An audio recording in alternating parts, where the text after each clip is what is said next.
Hi there, this is Sam with Bulldog Rooter. Today I'm doing a video inspection of the main sewer line for, give me one second, 804 East 804 East Garland Avenue in Spokane, Washington. So what I'm going to do is I'm going to start to pull back and explain some things about this pipe, and just the condition of it and all that stuff.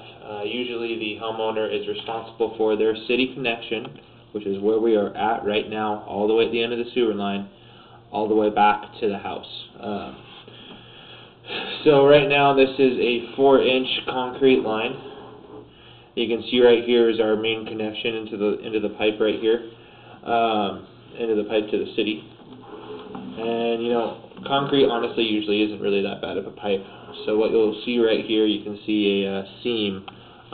Back in the day when they were putting this kind of stuff in, usually they would have to offset fittings on their own, different sections of pipe like this, to actually make the bends and make the turns to get deeper into the ground and get to the section of the pipe that it needs to connect to, being the city sewer right here.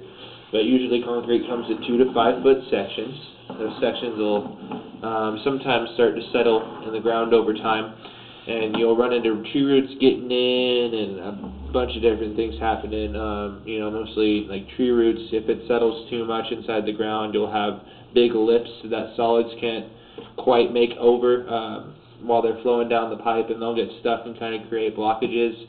Other things, it can be holding pockets of water in sections of the line when it separates like that, to where stuff gets caught really easily in spots like that. So far, not seeing any of that. There's almost a perfect looking seam right there. You see a little bit of separating at the top. I believe that was just put in like that to ensure that the pipe goes downwards, passing another seam right there. This concrete looks great. A lot of times I'm either looking for separations, big holes, or cracks in tree roots. I mean, this thing is pristine. See no tree roots at all, so that's good. You know, a little bit of a gap right there, but nothing too major. That's nothing to worry about at all, really. Little separation we have right there, that one actually stair steps down, does not obstruct the flow of water, so that's looking pretty good as well. See no issues with this concrete at all so far.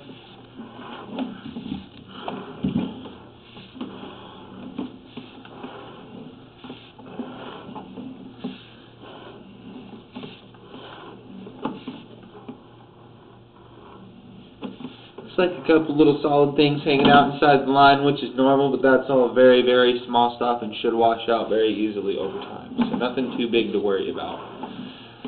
What I did was I ran a little bit of water through this line once I put my camera through it to see if the water was making it out or was getting stopped in any spots.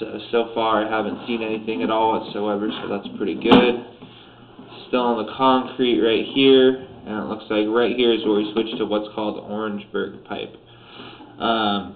Orangeburg pipe was put in between World War I and World War II to save up on metals for the war.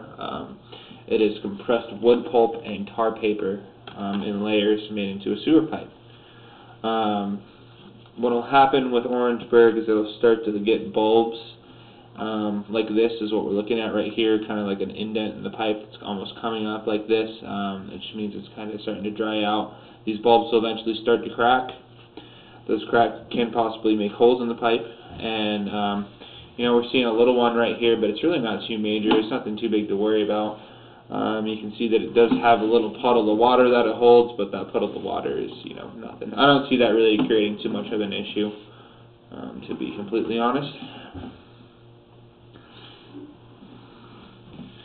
And other than that, you know, Orangeburg just tends to have a lot of bulbs and a lot of big issues. As far as Orangeburg goes, honestly, this is some of the best I've seen so far.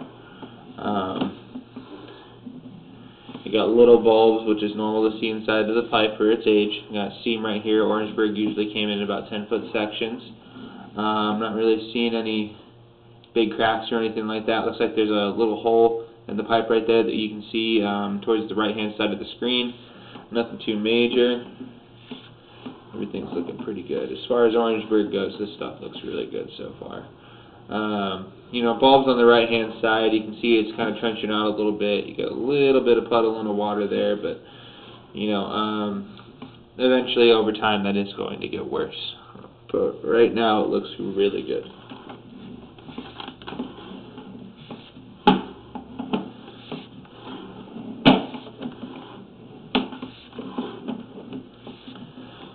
A little bit of solids kind of holding up in this section, nothing too major. We got some bulbing going on. It kind of looks like the pipe itself is creating a little trench from the water, so the water has a trail to go down. But it's still looking pretty good. Then right here we switch from the 4-inch Orangeburg to 4-inch cast iron, which is going to be inside the house.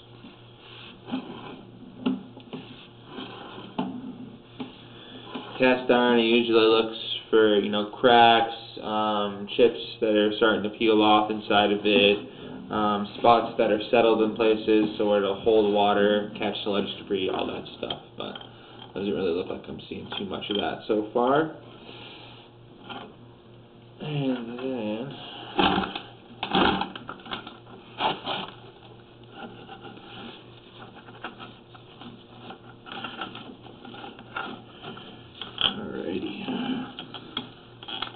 so right here is going to conclude our video inspection. This is a picture of the clean out. I did the video inspection from in the basement. And once again, that was Sam with Bulldog Rooter. Thank you.